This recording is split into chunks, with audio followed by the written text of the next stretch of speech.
Okay, good morning. We're up to Siman Reish Lamed. Din Ktsas Brachas Protius. So halachas of just different brachas, very interesting halachas.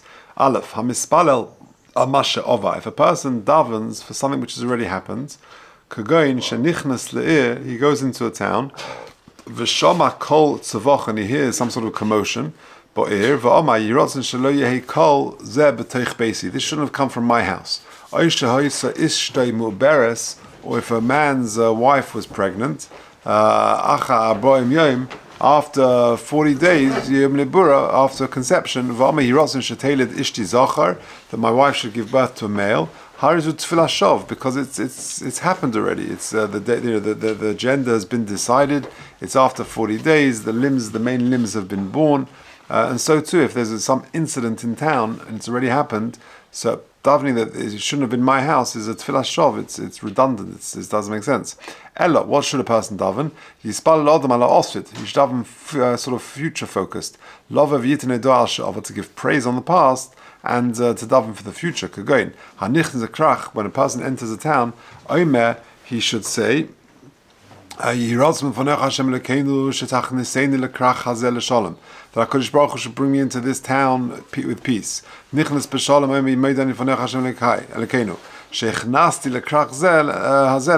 give thanks to the fact that he's come into that town b'shalom. Bikesh Lotzes, then he wants to move on from the town. Omer, he says, that he should take me out of this town b'shalom. Yotzu b'shalom, Omer, if he does, then he says, Moidan Fonech Hashem Lekai, Shehoitzeisani Mikrach Zeh L'Shalom, or Chashem Shehoitzeisani L'Shalom, Kein Teilechein L'Shalom, just like he's taken me out b'shalom, he should take me to the next location b'shalom. Ad Baruch Ato Hashem Shemet Tefillah V'zui Tefillah Saderech Shenichtavu Hi V'chol Dineho B'simen Kuf Yud, and that's the halachas of Tefillah Saderech. Okay, so in short, what have we said in this sif? That a person should daven for the future, but not daven for the past, because if the incident's already happened, then it's called the Tefillah Shov.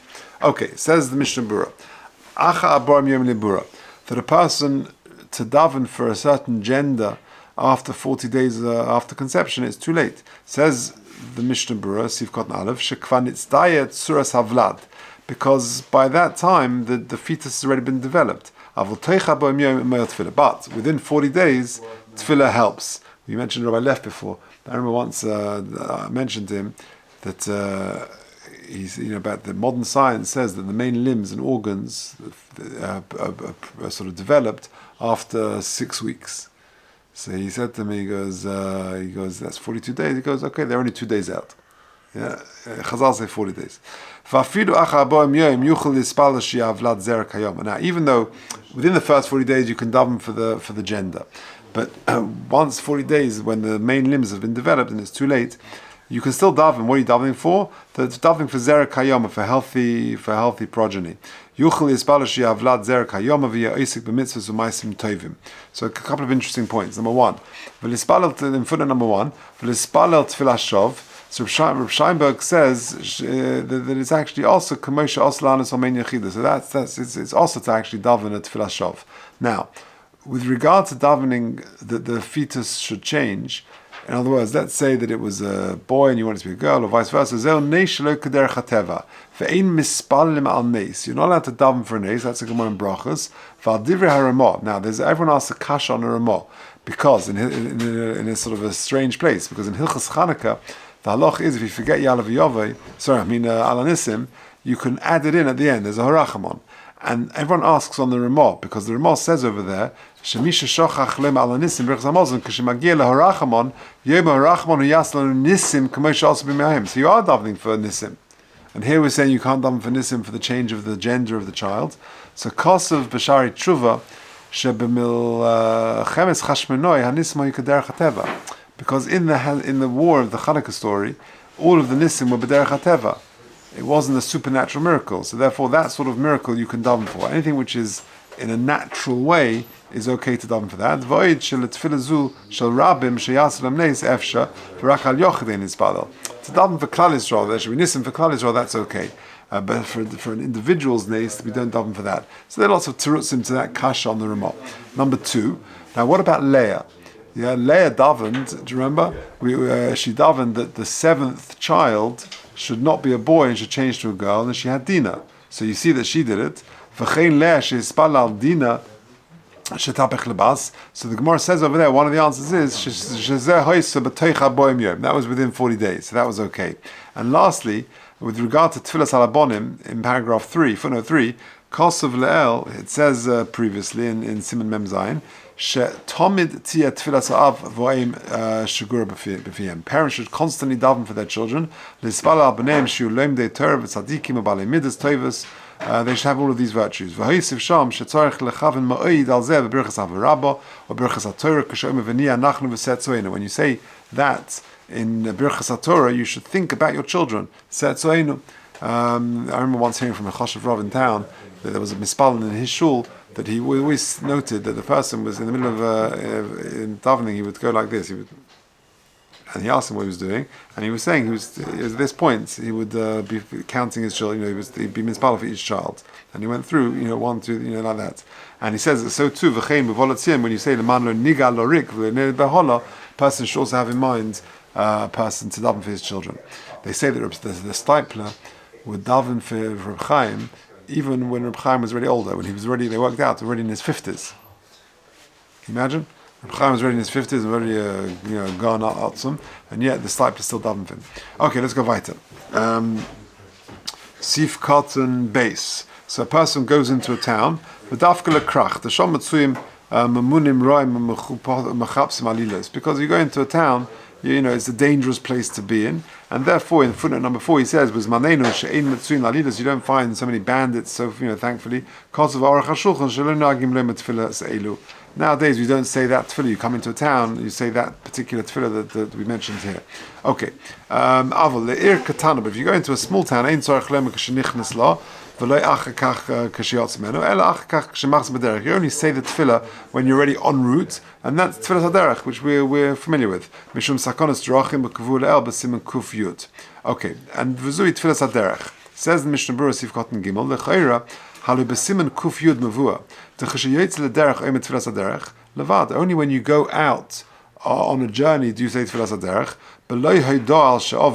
Without giving thanks to what we know, the previous things, which is not our nusach of tefillas haderech.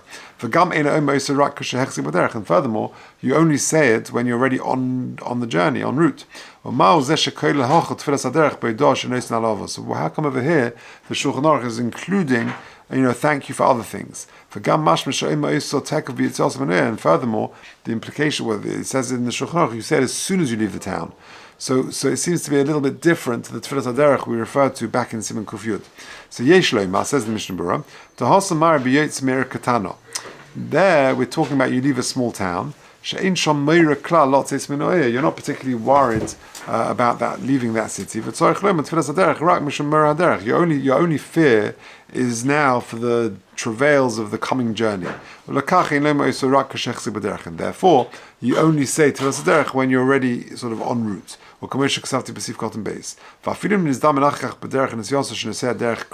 Even if you come into a larger city, which in those days was dangerous, you only say moedim ad lebesoif b'lo chasima. You say moedim, but don't do it with the Shem Hashem at the end. Because you've already said Tefillas Haderech at the beginning of your journey. And here, therefore, we're talking about when you come into a big town, for lon shom, and you stay there. But that you're going to have to say Tefillas Haderech on day 2. The rule is you say Tefillas Haderech on every day of the journey. So if you go to London to Manchester, you make a Tefillas Haderech. You're staying overnight in Manchester, and then you go to Gateshead, you make another one. So each stage of the journey, when you're going chutz the krach, you need to make another Tefillas Haderech, and that you do as soon as first thing in the morning. And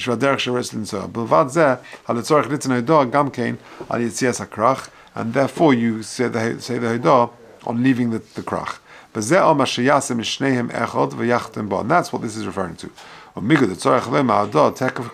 Since you got to say thank you as soon as you leave the city, and therefore you can say Tefillas Haderech as well. Okay, base. Garne. A person wants to measure his threshing floor, how much produce is produced. He says the following: should be bracha on this pile of produce. But once you started measuring, once you finish measuring, then it's too late because it's all measured and done. I.e., Pirush Hadanelem, something which is hidden, ve'ein niran is not seen min ayin. Says the Mishnah Berurah base in Sifkot and Dalet, Baruch Hashelech Bracha. V'kosva Eli Rabba. V'yom b'lei askaras Hashem. You do it without the Shem Hashem. V'davka kamoided b'dei la'aser, when you're measuring for Trumas and Maestros purposes. Motzinu she'hivtiach Kodesh Baruch Bracha ad b'lidai. That's when HaKadosh Baruch Hu promises a bracha, Kamod Tichsiv, Heviu es kol ha'maisa, Let's just finish. It's just very short ones. Hanichnas lemerchatz. Gimel. Hanichnas lemerchatz. A guy goes into a bathhouse of old. He says, that's the tefillah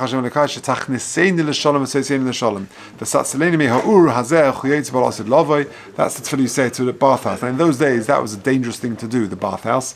We'll see in a second. Yotz b'shalom, if he emerges from this experience of going to the bathhouse of old, he says, what does that mean? Says the Mishnah Berurah Sifkot Hey. Nowadays we don't say this tefillah every time we take a shower, right? And the reason is that's only in those days the Chazal instituted it. There was the whole basement level was like a fire, and then you had the water on top. The worry was that the whole thing would collapse and it would be terribly dangerous. Nowadays, the fire is in the corner. The Mishnah Berurah is describing the bathhouse of his day, which is relatively safe, and compared to the earlier days. Baruch Hashem, with our plumbing nowadays, it's a different world, and therefore we're not knowing to say this bracha. Okay, Dalet and Hey, Dalet. Hanichnas lahakis dam. A person goes to let blood. Now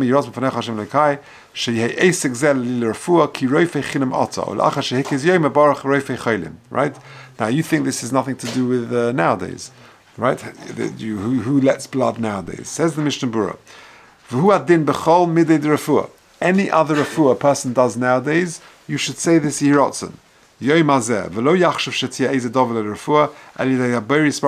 refuah comes from HaKadosh Baruch Hu and you should say it even nowadays. If you look at number 9, he says this day. You should say this yirotzen, and you can get cards. We've got it up on our fridge at home, this yirotzen, and anytime you take a Panadol, you take anything, you can say this yirotzen. And he says, there's no chiyuv, however, Rabbi Yashav says, toiv la'omra ach ein chiyuv. And he adds, al trufas refus an nefesh, v'amarichas mishchel refuah das hagon Rucham Kanievsky, sheyesh lam yirotzen. Any other medication, whatever it is, you should say this yirotzen. You're not saying this, you should say it. Before an operation, you should say it as well. And listen to this, even before a vaccination, you should say this yirotzen. V'chein al belias akmol. So even before taking a paracetamol, a Panadol, anything, you should say this yirotzen. You should write it out and put it on your phone or something. It's a very beautiful thing to say. Okay, let's just finish off the Mishnah Berurah. Zayin Baruch Reifei Cholim v'tzorich lem b'shem Malchus avalei reisi nogin kain mi someone who sneezes, you should say asusa, yomele baruch tia, and you say thank you. Yeah, so you sneeze, you say asusa, which means he says asuya, or gesundheit, whatever. Then you say baruch tia. Because in the early days no one got sick. The way a person would pass away in days of old is he's walking around happy as Larry, healthy as anything, and he would sneeze and then he would pass away. So therefore, the minute came that you say this. So just very quickly, there's a very interesting note in number 13. What if you sneeze during a meal? So just make sure you only say it not when you've got your mouth full, because that's a sakana. What about in the base of Medrash? So he says, V'chein loymar, the Mishnah Berurah says, that in a base of Medrash, Kosva Shulchan Aruch, in Yeridei Siman Reish Mem Vav, She'asa Mishum Bittul Torah. Right? I remember once as a kid in school, I had a Rabbi who had hay fever. So he sneezed, I think the record was 37 times. So okay, now if you say bless you every time, that's serious Bittul Torah. The Shach in that Yeridei says, in the name of the Prisha, she'ef she'zeh dafka b'meim, there was no shmooze in the base of Medrash, and therefore you don't say bless you. However, the Taz says ein lahakol b'zeh, and therefore you should avoid saying. I always say in shir to my boys that don't say bless you during shir. Just to give you the chashivas of Bittul Torah, I always say that to them. Okay, but that's the machlekes of the Shach and the Taz. Let's just do hey la'olam yehei adam ragilema kol mad da'ovid rachmona l'tovid. The person should regularly say, accustom himself to say, whatever HaKadosh Baruch Hu does is for the good. Kol mad da'ovid rachmona l'tav ovid. Okay.